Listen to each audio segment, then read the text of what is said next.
Hay que reconocer a la persona que habla. Inteligente. Hola, Le devuelve. ¿cómo están? Hola, ¿cómo va? ¿Todo bien? Buen día, bien.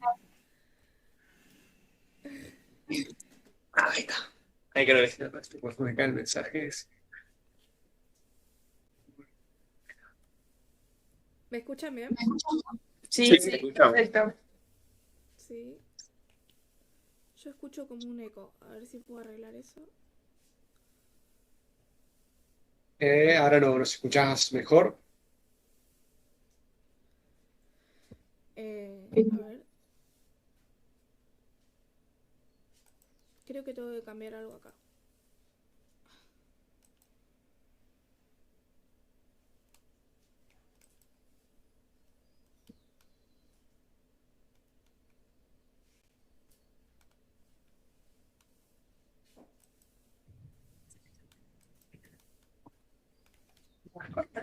Hola, ahí. Hola, hola. Hola, ¿Todo hola. bien? Se escucha mi voz, un eco. ¿Tienen dos micrófonos encendidos ustedes o algo así? Eh, No, no, tenemos solo la computadora. Qué raro. ¿no será que Los auriculares. lo está haciendo, está cancelando el sonido del parlante? Pero como que en realidad se corrige solo eso. Y debería. Pero hay veces que empezás a hablar y después se arregla. Ah, bueno, Pero bueno, por ahí no, no sé. bueno. Bueno, igual lo hacemos así, si no, no hay problema. ¿Estás seguro, Gino, que no Eh, está en tu sueño? A ver. No, No, no, no, pues si sí, no estaríamos ahí. nunca entré. Sí.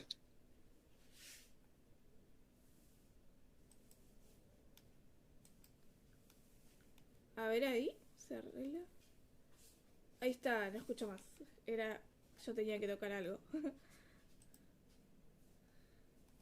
Bueno.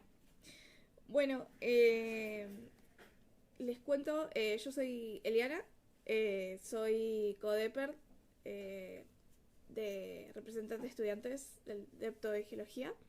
Y bueno, con los chicos del CGO se nos ocurrió poder hacerles una entrevista para poder subirlo el contenido al Instagram del CGO y bueno, de alguna manera poder visibilizar el trabajo de la geología en esta campaña. Y bueno, de todos mis compañeros, la única que podía este horario era yo, así que por eso estoy solita, pero no soy la única, sino que están los otros codepers y otros chicos involucrados, que son los que manejan la cuenta del CGO y esas cosas.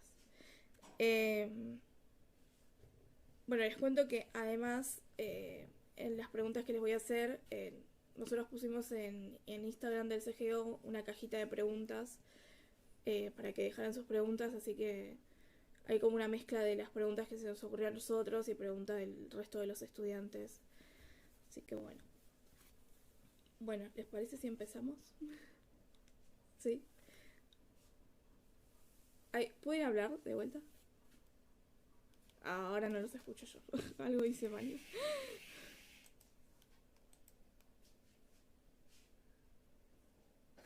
A ver. No, no los escucho, pero...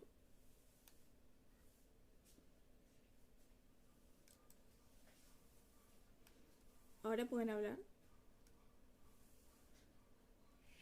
Tampoco. ¿Ahora? Hola, No, hola. ¿nos escuchás ahí? No, mira, pues. Ahí sí. A ver, Ahí Ahí sí los está. escucho. Sí. Creo que ahí sí. micrófono, ahí sí. No, está bien, ¿eh? Sí, no hay otra configuración. Bueno. Sí, ahí sí los escucho bien. Bien. Lo logramos. Eh, bueno, antes que todo, me gustaría si se pueden presentar, por favor. Bueno, mi nombre es Gino, yo soy estudiante de licenciatura y estoy haciendo acá mi tesis de grado. Bueno, mi nombre es José Isola y soy investigador del IGEVA, que es un instituto de doble dependencia que es CONICET y UBA. Y mi lugar de trabajo es ahí adentro del Departamento de Geología. Y mi nombre es Luana Acosta, yo soy licenciada y estoy haciendo el doctorado en el grupo de Geoflama dentro del Instituto IGEVA y estoy estudiando los cañones del sistema de Mar del Plata. Bien. Em, ¿Podrían contarnos cuál es el objetivo general de la campaña? Eh, en este caso, de que arrancó en diciembre, ¿no? Y termina ahora el 10 de enero, ¿puede ser? Sí. Bien. Bueno, la campaña, el propósito principal es el estudio de ecosistemas quimiosintéticos, que son ecosistemas que se forman a partir de organismos que viven de la oxidación de elementos no orgánicos, en este caso metano principalmente, por lo que se están buscando emanaciones de metano natural y una serie de organismos que se forman alrededor de estas y todo un ecosistema que empieza con justamente organismos que oxidan el metano para generar materia orgánica y bueno, después toda una cadena trófica que va escalando alrededor de esto. Ok. ¿Y por qué es tan interesante desde el punto de vista geológico? Eh, si querés, bueno, como te decía Gino, estamos buscando lugares donde haya gas metano en el fondo o cerca del fondo, y en principal medida, o el principal factor que controla la distribución de este gas metano son factores geológicos. Un ejemplo es, ahora estamos arriba de la cuenca Malvinas, y la cuenca Malvinas resuelve esfuerzos compresivos y transtensivos de la interacción con la placa de Escocia sudamericana, y eso genera fallas y algunas estructuras o geometrías por donde migra ese gas y donde se concentra en superficie. Y después también la geología o los procesos sedimentarios determinan distintos tipos de fondo que son más propicios para que se almacene o se guarde gas, o el gas escape, o bien se genere un sello para que el gas no migre. Entonces nuestra contribución a todo este proyecto viene más por ese lado, de entender en qué lugares puede haber gas, cómo llega y qué fondos son más propicios para el desarrollo de estos sistemas, estas faunas. Ok. Nosotros estudiamos eso a través de una técnica que es batimetría y sub-bottom profiler, que son, hay sondas abajo del casco que mandan estos pulsos en estas frecuencias. Entonces, en función de la frecuencia, vamos a tener información sobre el fondo, que sería la batimetría, que generamos mapas de relieve, y después, con otro tipo de frecuencia, vamos a hacer como una ecografía, una resonancia de lo que hay unos pocos centímetros, pocos metros por debajo del fondo, que es el perfil, el sub-bottom profile, y ahí podemos ver las distintas estructuras. Entonces correlacionamos la estructura de su fondo con la morfología de fondo, y ahí vamos detectando lugares de interés en función del objetivo de la campaña. Ok, bien. Y esta campaña, este trabajo que están haciendo, ¿tiene algún estudio previo ya hecho en la zona? ¿O es la primera vez que se realiza trabajos en lo que es la cuenca Malvina? Eh, bueno, Hay estudios, pero no de este tipo. sí, igual hubo, sí, por ahí yo justo ahora a pesar de la cuenca Malvinas, pero en realidad son tres grandes zonas que se relevaron en esta campaña. Esa es el área del Colorado, Salado Colorado, la del Colorado Rawson y áreas de Malinas. El objetivo, hubo campañas previas, no con este mismo objetivo, pero dentro del grupo de Geoflama, dentro del Instituto de IGEVA, nosotros hacemos varias campañas investigando a través con otro barco, que es el barco austral, o sea, un barco oceanográfico. Hacemos estudios también de batimetría y de sísmica para entender la morfología del fondo. Yo diría que en un sentido 100% exploratorio, hubo una sola, las 2 zonas, que no se había hecho nada. En las otras dos fuimos a lugares que, con estas sondas que te contaba Luana, años anteriores, en 2018 y en 2022, ya habíamos ido a relevar y encontramos algunos indicios que parecían indicar la presencia de gas. Así que a 2 lugares fuimos a revisarlos, lo que ya la información que teníamos, y un lugar en el medio, un lugar completamente exploratorio. Pero en ninguna hicimos relevamientos de este estilo, en el sentido, bueno, eran relevamientos parecidos, pero en ninguno teníamos un ROV, como tiene el Falcor, bueno, que es lo que hace la diferencia con otros elementos más convencionales. Bien. ¿Y podrías volver a repetir qué características están buscando en el fondo que les indican que hay presencia de gas? No sé si el museo lo quiere. No, si querés. Esencialmente, todo lo que tenemos son métodos indirectos. Según te contaba Luana, tenemos como un perfil sísmico de muy alta resolución y batimetría, y hay ciertos rasgos morfológicos en la batimetría que te pueden indicar que se expulsó un fluido o gas, en este caso. Uno de esos son las POCMAR, que son depresiones con forma de cráter, y después en el subfondo, con la sísmica, podemos ver lo que llamamos anomalías acústicas, que son sí, como una respuesta acústica bastante inesperada o atípica que se da cuando la señal acústica se encuentra con gas. Entonces, vemos los perfiles, buscamos esas anomalías y después vemos si tienen algún correlato en el fondo marino con estas estructuras o morfologías diagnósticas de expulsión de gas. Y después, una vez que identificamos los mejores targets, ahí vamos a verlos con el ROV. Ok, bien, gracias. Y no sé si también están, si saben contestar esta pregunta, pero nos llegó si saben cómo influye la geología del fondo marino en la distribución de la vida bentónica. Así pensando en voz alta, te digo lo que primero se viene a la cabeza. Los chicos por ahí te dicen otras cosas, pero primero, el tipo de fondo, si es duro o blando, es determinante en el tipo de fauna y en que haya fauna, porque a veces necesitan un fondo del cual agarrarse, los no sé, corales, esponjas. Sí, por ejemplo, cuando fuimos a el área de Salado Colorado, que vimos varias escarpas, que son como grandes deslizamientos, veíamos que estaba el sustrato expuesto y veíamos distintos niveles de corales o esponjas sujeto a estas escarpas. Y después abajo, pendiente o en la base de las escarpas, que era toda la remoción, que se veía, o el depósito sedimentario, había una ausencia de esta fauna bentónica, así que hay un control.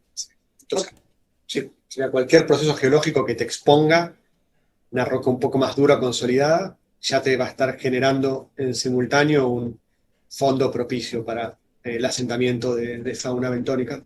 Y también vimos aislados, capaz que algunas presencias de rocas aisladas, que eso podíamos interpretarlo como capaz que algún dropstone, que son esos, que son rocas que van dentro de los icebergs y a medida que se van derritiendo y va navegando el iceberg, van cayendo en estas zonas. Bueno, y estas pequeñas rocas que se veían aisladas también tenían una concentración de corales, esponjas y bueno, otro tipo de especies bentónicas que capaz que eso no podemos determinar o identificarlas, pero serían así acumulaciones aisladas o bueno, Sí. Y después también el caso que te mencioné al principio, que sería un poco más particular o específico, pero la geología controla cómo se distribuye la presencia de gas somero o por dónde se escapa el gas. Entonces, estas faunas que te contaba Gino, que oxidan el metano y nacen a partir de eso, también tienen un control geológico en muchos casos. Bien. ¿Hay algún impacto relacionado a esta actividad que se realiza?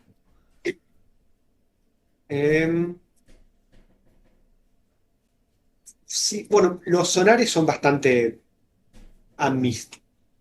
porque está la sísmica marina profunda, que no estamos haciendo, pero eso es un método de exploración que por ahí puede dañar el tímpano de los mamíferos marinos, tiene un impacto confirmadísimo, pero los sonares que usamos tienen una frecuencia y una intensidad que no interfieren. De hecho, a veces vimos el otro día delfines jugando con Sí. la proa del barco. Son frecuencias muy bajas como para generar impacto tan Sí, importante. creo que no. O sea, sé que no, que hasta se acercan los animales, así que.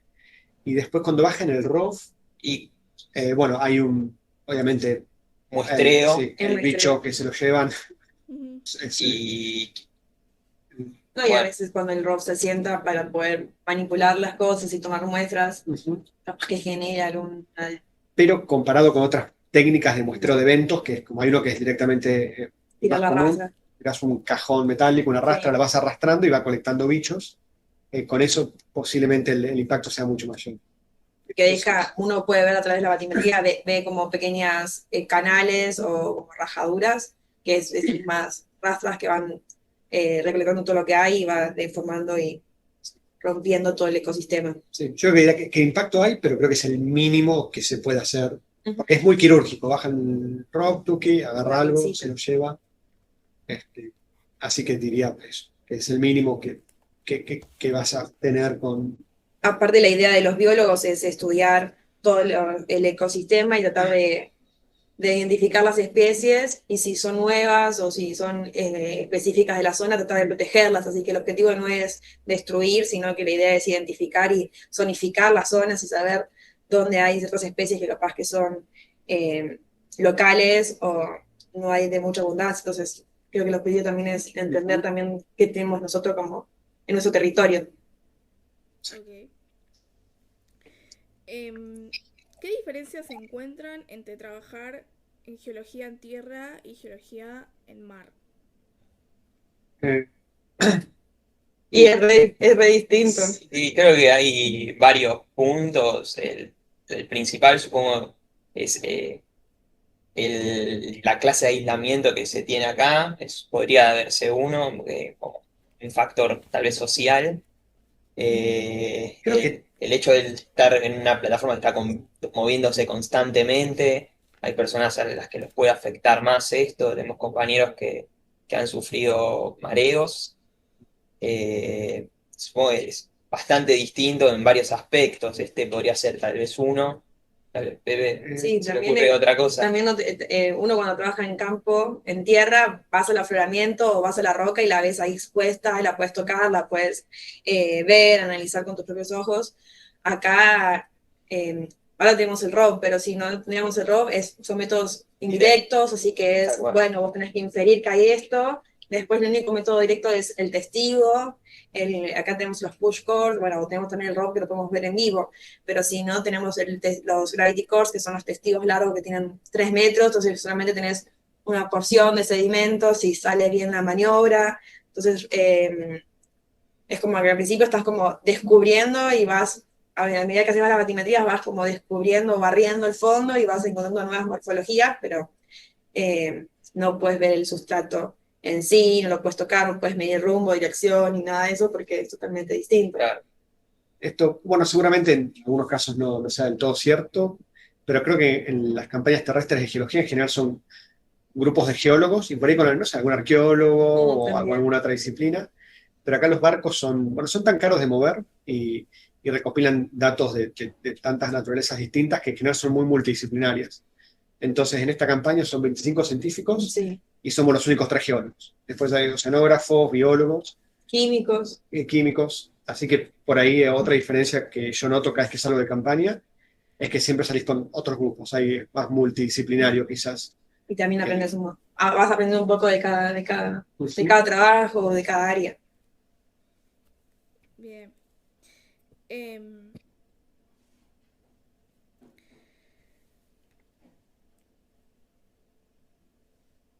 una pregunta que nos llegó es, ¿cuál importante es estudiar las corrientes oceánicas a nivel global? Bueno, yo también pensando en voz alta, los chicos quieren aportar algo. Eh, de un punto de vista geológico es clave, sobre todo en el talud argentino. Este, diría que en el mar, en el ambiente marino profundo tenés 2 procesos principales que gobiernan todo, o dos grupos de procesos. Unos son gravitacionales, son flujos turbidíticos, deslizamientos, de todo asociado a lo que va de arriba para abajo, y otro que son las corrientes contorníticas que transportan lateralmente, más o menos siguiendo los contornos. Y en el mar argentino, este segundo proceso, el contornítico, es el que domina, no por completo, pero por bastante al otro. Entonces, en nuestro caso, para entender nuestro talud, es crítico, es clave entender la distribución de corrientes. De hecho, bueno, nosotros trabajamos con oceanógrafos físicos acá y la integración es muy directa, porque ellos entienden bien dónde son más fuertes, dónde son más livianas, y nosotros podemos entender dónde hay un tipo de depósito u otro. Así que, bueno, mi respuesta creo que sería que tan importante creo que era, mucho, muy importante. Además, también estas corrientes tienen relación con la fauna. Una de las cosas que vimos es que los corales se encuentran eh, asociados a ciertos sectores de las corrientes. Por ahí las corrientes son muy fuertes en algunos lugares donde justamente se producen efectos erosivos y estos agrupamientos de corales se suelen situar a los márgenes de las corrientes. Bueno, eso fue una de las cosas que pudimos ver en una de las cuencas, de las primeras cuencas que recorrimos. Así que eso, las corrientes también condicionan a las faunas. Ok.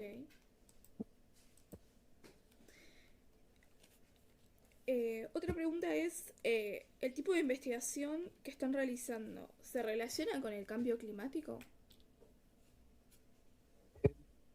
Sí.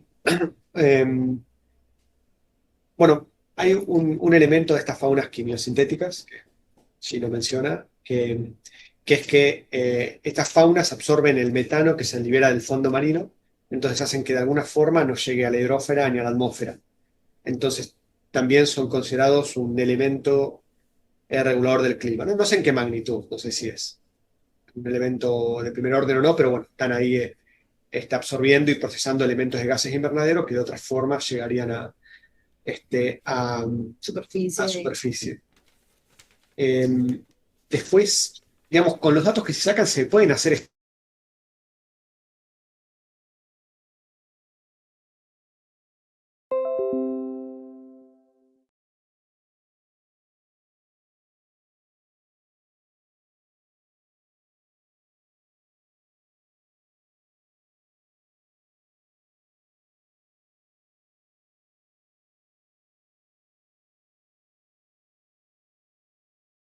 se cortó bastante, siento que mi corto quedó.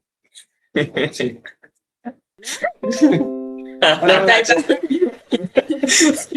Se cortó, ¿no? Sí, se fue la internet y volvió. Está. Bueno, Como que tenés que dar toda la explicación de vuelta. ¿Se entendió la aplicación o quedó cortada? quedó cortada, perdón. que la explique Gino, así vemos si está No. prestando atención. Gino, tenés que hablar de algo que no sea fauna. Pará de... Explícalo vos, que me está muy bien. Bueno, había dicho primero que estas faunas quimiosintéticas se encargan de alguna manera de absorber el metano que se está liberando del fondo marino, entonces son una especie de buffer o no permiten que llegue a la hidrósfera o a la atmósfera. Entonces tienen este impacto o alguna relevancia en el cambio climático porque regulan la cantidad de gases invernadero que llega a la atmósfera, pero después también aclaraba que tampoco sé qué tanto, por ahí por ahí no es significativo, ¿no? Yo no estoy seguro de eso, pero sé que, bueno, al menos ese rol cumplen con respecto al cambio climático. Y también habíamos visto que lo que hablábamos la otra vez, las emanaciones de gas están muy relacionadas a nivel del mar. Sí. Entonces hay una relación ahí, no sé las magnitudes que maneja, pero, pero Sí. hay un vínculo entre el nivel del mar y la cantidad de metano que se libera. Entonces, como todos estos datos se podrían, pero no es el objetivo de la campaña, pero los datos que estamos generando podrían eventualmente, si se analizasen, aportar información sobre cómo cambió el clima desde el Holoceno o durante el Holoceno. Así que, si bien no es un objetivo de la campaña, podrían los datos bien aportar o contribuir al estudio del cambio climático. Bien. Em, ¿Qué preguntas nuevas les surge a partir de los datos que están recolectando?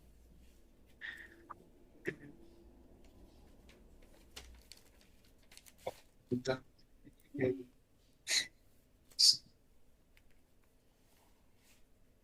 Y Sí, en realidad las preguntas son las que vamos a contestar. Por ahí, no sé, desde un punto de vista geológico que no tiene que ver tanto con la campaña, quizás lo más insólito que vimos son los paredones verticales en las paredes de los cañones, que son como un afloramiento en tierra, pero sumergido a, no sé, 3.000 y pico metros de profundidad. Y que aparte uno capaz que con la sísmica o la batimetría no cuantifica la magnitud o no piensa que capaz que sea así bien afloramiento, bien escarpa, como uno lo puede ver en tierra y ahora con el ROV, al verlo en vivo, como que puede entender o puede darle un contexto Sí. lo que está pasando. De qué proceso se generó ese tipo y qué edad tienen estos depósitos que estamos viendo. También capaz que al tener más batimetría en la zona del Colorado Rawson, podemos entender mejor el sistema de cañones, porque la batimetría que tenemos disponible hasta este momento, que es la pública, que la podemos obtener a través de internet, no hay un mapeo en detalle de ciertos cañones y vimos ciertos procesos de remoción en masa de gran magnitud en las laderas de los cañones, o la morfología de los cañones que eran bastante meandriformes, que parecían ríos meandriformes de cualquier sistema montañoso, que capaz que eso no teníamos información previa, entonces podemos entender un poco mejor los sistemas de cañones más del sur. Y después, bueno, también vimos muchas evidencias acústicas o sísmicas de gas en los sedimentos, pero después encontramos un solo lugar donde claramente ese gas está llegando hasta la superficie. Entonces, también, bueno, a mí me disparó la pregunta de qué lo hace tan único ese lugar o particular, por qué en este momento se está llegando a superficie, y todos los otros sitios que visitamos o relevamos con el barco, pareciera que no, o están obliterados por sedimento. Como que hay un sector que hay un sello y se ve marcado en la sísmica, y eso está bastante... Sí, entender si es un control tectónico, si por ahí en esa parte se concentra, no sé, mayor compresión o se resuelve un acomodamiento y eso es lo que permite que mire el fluido, o si es un tema más de procesos, que no hay depositación, entonces no llega a cubrirse y queda expuesto el emanador de gases. Bien. ¿Qué tan importante es el monitoreo en tiempo real de los datos que están tomando? Creo que es sumamente importante y parte definitorio de muchas actitudes que tenemos durante la campaña. Nosotros estamos cumpliendo guardias de 12 horas en las que vamos alternando, siempre con personas ocupando el laboratorio de computación y observando las pantallas en busca de estas evidencias, en este caso, sobre todo en Malvinas, que estamos buscando estas emanaciones de gas. Entonces es muy importante siempre estar al tanto y monitoreando en tiempo real para poder determinar estos puntos y poder resolver las siguientes aptitudes que se van a tomar. En muchos casos es cuestión de horas decidir dónde va a ser la próxima inmersión del ROV, entonces hay que estar atento en qué está pasando justo por debajo nuestro. Y también que los datos que estemos obteniendo sean de buena resolución. A veces capaz que el oleaje o el viento, la velocidad del barco hace que los datos salgan medios alterados, entonces hay también que controlar eso, que los datos sean buenos y que se pueda ver con mejor claridad las zonas de interés. Aplicar correcciones tal vez en el momento. Se puede resolver con cerrar los haces de las ondas para mayor resolución, tal vez cambiar la dirección de muestreo. Creo que todo eso también viene relacionado al clima que vamos teniendo, las mareas, cómo nos sacude el barco y hay que estar atento a cómo esto puede afectarnos en nuestras mediciones. Y aparte también si nosotros estamos relevando una zona y no vemos nada de interés, bueno, ya sabemos que capaz que en esa zona no vamos a encontrar zonas de emanación de gas, entonces bueno, plantear un segundo plan B, plan C, para relevar otros sectores y obtener mayores datos, obtener nuevos puntos de interés. porque al principio se plantean unos puntos de interés, pero capaz que cuando uno llega a esos puntos no se encuentra nada, porque capaz teníamos falta de información. Entonces, bueno, hay que actuar en el momento, cambiar de decisión y ver en qué otro sector puede ser propicio a que haya gas o según el objetivo de cada zona. La campaña es en gran parte exploratoria y estamos estudiando lugares muy poco estudiados, entonces es importante eso, es todo un día a día y poder determinar los puntos de mayor interés en el momento. Bien. Entonces los datos que van obteniendo, parte se procesan a bordo, pero también parte se van a procesar en tierra. Eh, bueno, yo diría, No, los geológicos son más en el barco, ¿no? sí, por ahí La parte terminamos. sedimentaria, los push core, Claro, los push core, que son las muestras de sedimento, más o menos 20 centímetros, un buen día, a veces menos. Esas muestras se separan cada 1 centímetro, se mandan a una heladera gigante que tenemos, que es prácticamente una habitación, se almacenan y se analizarán en el momento que volvamos a nuestros respectivos laboratorios. Pero toda la parte de sonares, la idea es irnos ya con todo procesado. O a un 95%. Ponele que después te quede para ajustar algo, pero quizás sea una superficie o generes datos que ya estén listos para usar. Bien. Bueno, les pregunto ahora cómo es el trabajo en el barco. ¿Cómo es un día típico trabajando en el barco? dependiendo de los horarios que nos toque cada uno. Claro, todos tenemos días bastante distintos porque estamos todos en horarios distintos. Lu, sos la primera. Yo trabajo de 12 del mediodía a 12 de la noche, así que me levanto tipo 8:30, 9. Trato a veces de desayunar. Comemos temprano, acá comemos 11:30, así que en función a qué hora me levante, desayuno o no. Y después tengo 1 o 2 horas libres para no sé, hacer algo tranquila, disfrutar un poco el mar, tenemos gimnasio, así que también puedes ir al gimnasio. Pero después de comer de las 11:30, ya arranco el turno del laboratorio, que estamos en las computadoras, viendo los sonares, viendo eh, la respuesta que vamos teniendo en el momento. Capaz que justo te puede pasar que en tu horario haya una maniobra o haya una inmersión. Entonces, cuando hay maniobras como de CTD o de redes, digo, perdón, el CTD es un equipo que mide temperatura y salinidad y va tomando también muestras de agua. Y las redes, bueno, sacan una cierta cantidad de agua para analizar todo lo que es la parte de plancton. En esos momentos los sonares no están activos, así que uno está esperando a que los sonares de vuelta se vayan a activar, y cuando están las inversiones, nosotros en nuestro caso le damos una mano, ayudamos al grupo de biología, que estamos dentro de la sala del ROV.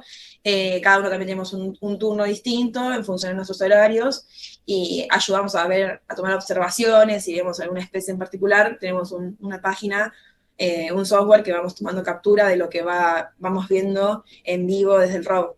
Así que en función a eso nos vamos acomodando. Si no, capaz que puede ser que haya relevamiento y que haya que cambiar el plan o armar nuevas líneas, porque nosotros también armamos las líneas donde el barco se vaya moviendo, así que también podemos estar armando líneas o procesando los datos. Ese sería mi caso.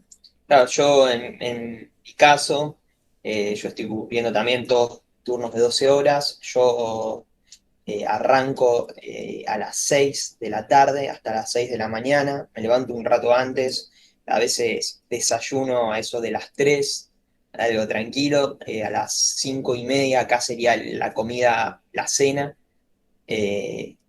Como, cuando termino de comer ya bajo para el laboratorio, donde estamos procesando datos sísmicos y patimétricos. Estamos un rato ahí.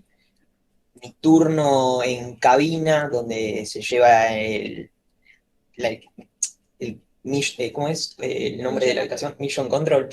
que es donde se lleva a cabo el stream y el manejo del rock y se toman las decisiones sobre el muestreo. Yo cumplo ahí mi turno de 12 de la noche a 4 de la mañana, siempre que coincida con que el rock esté en una inmersión en ese horario.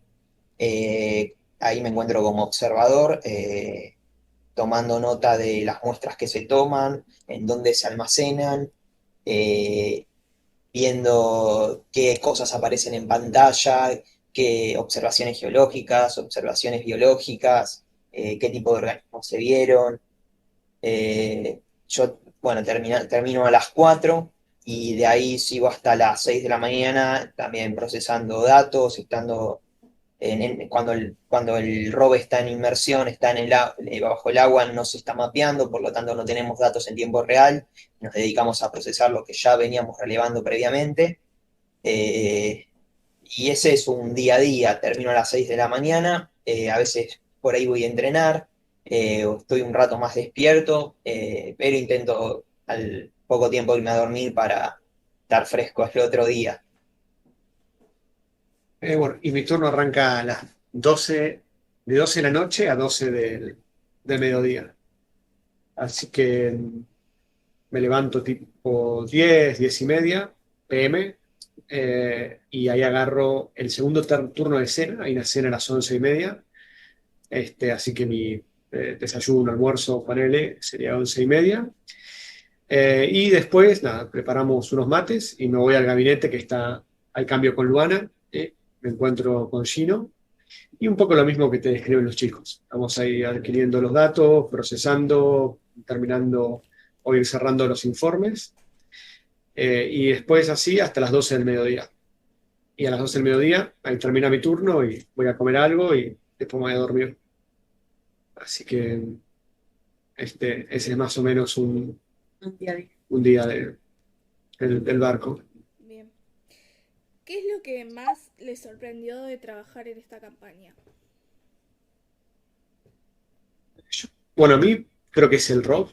eh, Todo lo que se genera. O sea, cuando se define un sitio para rock, uno le pasa los puntos al capitán del barco y a los que deciden las maniobras. Y en una hora más o menos despliegan todo y cuando empieza a bajar el rock, ya el barco está lleno de pantallas. Eso es algo llamativo. Sí. En todos lados hay pantallas gigantes. Y en todas las pantallas, o en muchas de las pantallas, empieza a reproducir todo lo que se ve en el vivo. Entonces diría que como que el ambiente del barco cambia por completo. Sí, Ujú, es, sí. eso es verdad, es increíble y sin duda alguna fue también a mí lo que más me sorprendió, que es cómo en el barco todo está conectado. Nosotros podemos estar en el comedor y en la pantalla del comedor, en todo el barco donde hay pantallas, que siempre hay más de una, hay tablets. Y todas esas tablets te permiten cambiar lo que estás viendo en la pantalla y lo que estás escuchando en el ambiente. Entonces podemos estar en el comedor comiendo y decir, che, habría que chusmear la sísmica. Agarramos la tablet y hacemos que en la pantalla del comedor se vea la sísmica. Y el barco realmente tiene vida porque pasa eso, durante las inmersiones de la nada tenés todas las pantallas mostrándote los diferentes puntos de vista del rock, que para la gente que ve el stream están limitados a una o dos pantallas, pero la realidad es que el rock tiene como 5 cámaras o más, no sé cuántas cámaras tiene, desde todos los ángulos. Entonces, a veces mirás una pantalla que está partida en cuatro y tenés 4 puntos de vista distintos del rock y la verdad que es bastante sorprendente eso, que en cualquier lugar del barco de alguna manera puedas seguir conectado con tu trabajo y con lo que está pasando en diferentes lugares. Tal vez podés ver las cámaras del barco, el barco, no solo el rock tiene cámaras, todo el barco tiene cámaras. El otro día yo estaba, por ejemplo, procesando unos datos batimétricos no sé, a las 5 o 6 de la mañana, ya casi terminando mi turno, miro para el costado y tenía una pantalla que enfocaba la trompa del barco y veía delfines nadando en la parte delantera del barco. Y la verdad que fue increíble. Estaba en mi turno con Pepe y con el jefe de oceanografía y fue un momento muy, muy loco.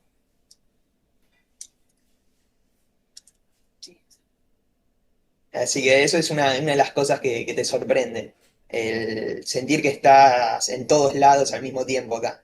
Sí, y también ir viendo a medida que va bajando el rock y ver todas las especies que aparecen.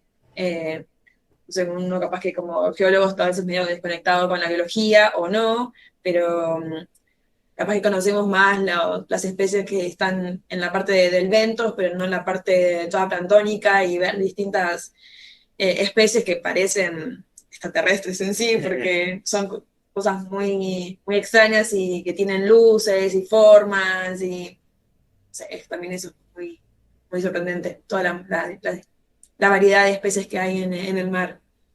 Bien. ¿Y con qué desafíos se encontraron?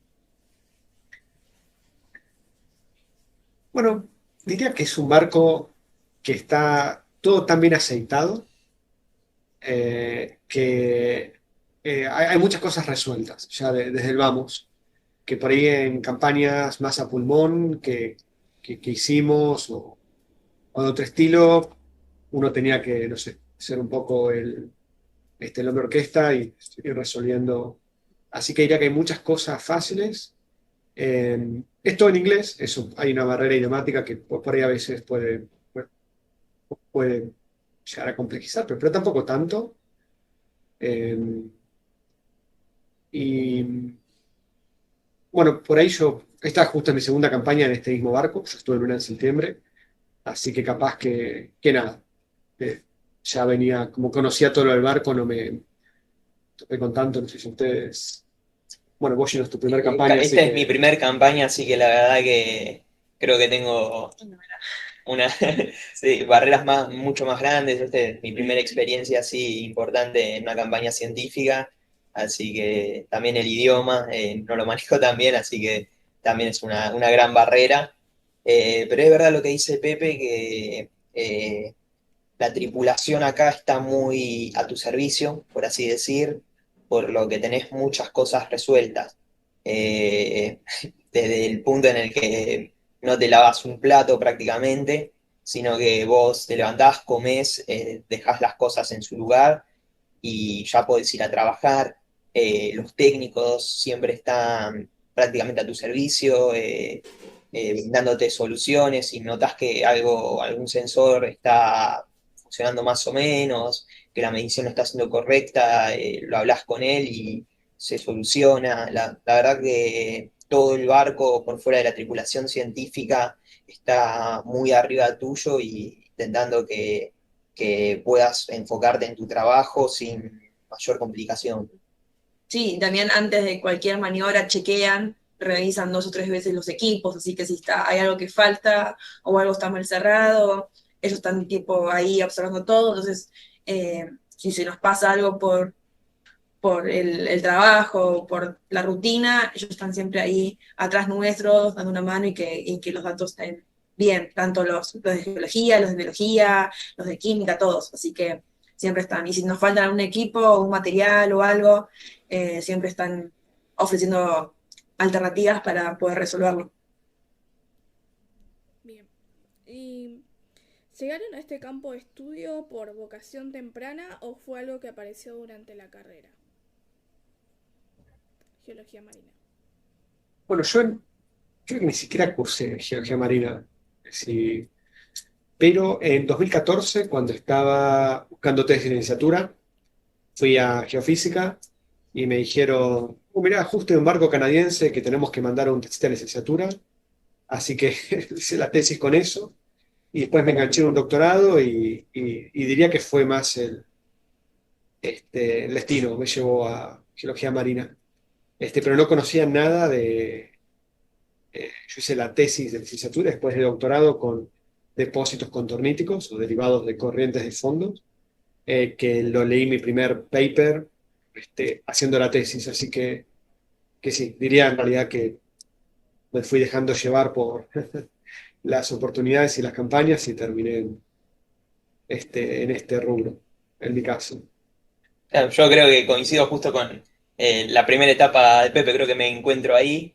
A él le ocurrió tal vez con un barco canadiense, a mí con el Falcor. Se presentó la oportunidad, buscaban tesista y después de un proceso de selección, llegué a poder vivir esta experiencia.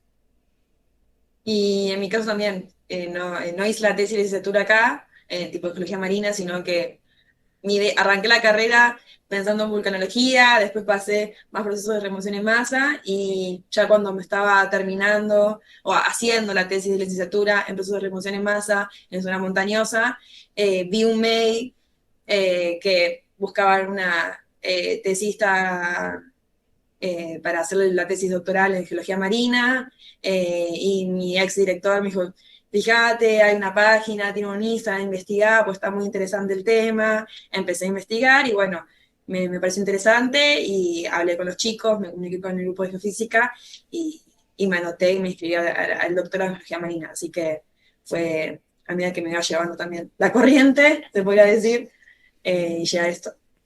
Pero ya mi primera campaña fue dentro de la tesis de doctoral. Así que fue aprender todo nuevo porque yo no había cursado tampoco geología marina, y tampoco vemos en la carrera en geofísica, vemos métodos geofísicos marinos, sino que vemos más geofísica terrestre, así que también uno no tiene mucho conocimiento durante la carrera. Es, es un poco investigar aparte. Bien. ¿Qué conocimientos o habilidades consideran que son clave para trabajar en campañas como estas? Sobre todo, calculo que es muy importante de base el conocimiento de las ondas que se utilizan, porque es una de las herramientas principales con las que cuenta el geólogo en este tipo de campañas. Sí, pero creo que todo se aprende. Sí, Sí, por ahí, bueno, depende Bueno, sí, sí, en yo la nunca posición. jamás tuve la experiencia de, digamos, entendía de un poco de cómo funcionaban estos aparatos por las cursadas de geofísica, de combustibles, hidrogeología también en mi caso, un poco de cómo funcionan los sondeos, pero no es mi primera experiencia con tomando datos en tiempo real. Así que es verdad que lo que se ve que también se aprende mucho. También yo cuento con dos grandes maestros acá, así que eso siempre me viene bien. sí, aparte también hay una realidad que uno puede saberse la teoría, saber cómo funcionan los equipos, todo, pero realmente en el campo, o sea, arriba del barco, y durante el relevamiento uno va teniendo las dificultades en ese momento y tiene que ir sabiendo cómo funciona o qué está observando. Entonces también es ir aprendiendo, como dice Gino, ir aprendiendo en el momento, porque en nuestro caso también tenemos una sonda en el grupo y sabemos usarla, pero los problemas surgen en el momento de relevamiento y tenemos que ir a eso, es el momento creo que uno aprende más, porque sabe cómo actuar o va aprendiendo qué herramientas nos sirven en ese momento. Entonces yo creo que durante el campo uno va aprendiendo más. Sí, que creo que siempre va a haber alguien que te puede explicar cómo funcionan los equipos y cuál va a ser tu rol. Así que por ahí, si lo contás de la perspectiva de los estudiantes, creo que es más un tema de voluntad o actitud hacia el trabajo. Y también hay cosas como, nada, estás lejos de la familia, en esto puedo pasar las fiestas. Creo que por ahí lo importante es que vengan eso, que se suban con... Con ganas de aprender y... sí, y que se puedan acomodar bien a un grupo de trabajo. No, yo no creo que haya ningún requisito técnico previo. Si ya vas con otro rol un poco más de encargado de datos, bueno, sí, vas a tener que saber los equipos, los formatos, los datos, cómo procesar. No sé si contestábamos un Sí, poquito. sí, sí, totalmente. Eh, ¿Qué consejos le darían a estudiantes de geología que están interesados en geología marina? Que está bueno. Que vengan a tocar la puerta del laboratorio. Sí, bueno, sí. No, pero está buena, es una rama de la geología que es interesante y que no ve, es como completamente distinto a la geología terrestre. Entonces es otra rama que capaz que uno no puede imaginar o. Sí, también, sí, es algo bastante distinto, Sí, por lo que se en la mayoría de viajes de campo. Yo creo que hoy en día voy a la cordillera, al campo, y no te reconozco ningún una arenisca, no sé, ya estoy completamente, Seteado. sí, como es una rama que te empezás a meter y te geologizás en ese aspecto, pero después aprendes otras cosas. Y como decía Pepe antes, una campaña que aprendes un poco de todo porque como es muy interdisciplinario, eh, también compartís con otras carreras, otros profesionales y también aprendes un poco de ellos. Entonces está bueno porque todos aprendemos un poco de cada cosa. No salís experto, pero por lo menos vas entendiendo un poco y comprendiendo que también todo influye, o sea, la parte biológica, la parte oceanográfica, está todo conectado, no son áreas totalmente, no son áreas aisladas, sino que todo hay una conexión, y eso está bueno. También, no sé, creo que a diferencia de la geología más de campo, por ahí terminás trabajando mucho con grillas, con datos numéricos, con la computadora. Ujú. Entonces, más allá que te puede gustar más o menos, me re gusta la geología marina o las corrientes, cómo funciona. Después en el trabajo, en tu El día a día, oficina, sí. en general vas a estar con sí, una computadora, un par de software para sísmica, por ahí algún programa de Python para procesar grillas de una cierta forma que te gusta dar. Entonces, al menos en mi tesis, la mayor parte del trabajo fue digital. Así que por ahí no sé si advertiría, pero les diría, bueno, ojo que si te gustan los números, programar y hacer cosas, está buenísimo. Que capaz escapa de la geología convencional Sí, y de la visión que tiene uno de lo que es la geología y más cómo se da en la facultad. sí, también hay una parte más metodológica, es cierto, Sí. que puedas terminar el microscopio viendo muestras. Sí, pero Eh, es capaz que muy aislado, o organizás solamente un testigo y tenés pocas muestras, no es algo que tu tesis va a ser sobre. eh, sí, y siempre hablando de geología marina profunda, Ujú. así que es un poco la que trabajamos más Luana y yo. Después la geología marina costera, seguramente yo no tengo idea, pero Sí, ya ahí sí, uno va a la playa y seguramente sí, tengo una dinámica un poco distinta distinta. a la que te describí. Así que de geología marina profunda, yo me diría esto. Bien.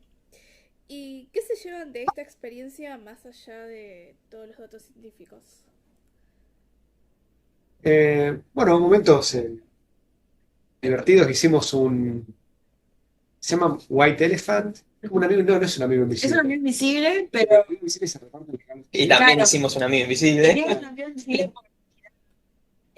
Después hicimos White Elephants, que es un avión visible, pero no está destinado, sino que vos llevas un pequeño regalo, se pone en una caja, lo van sacando y se puede robar. O sea, si te parece lindo el regalo que obtuvo tu otro compañero, vos lo puedes robar y así se van robando los regalos. A mí me tocó unas sandalias de pescado que eran el hazme reír del barco y bueno, me estoy llevando, que me lleva además de los datos, unas sandalias de pescado.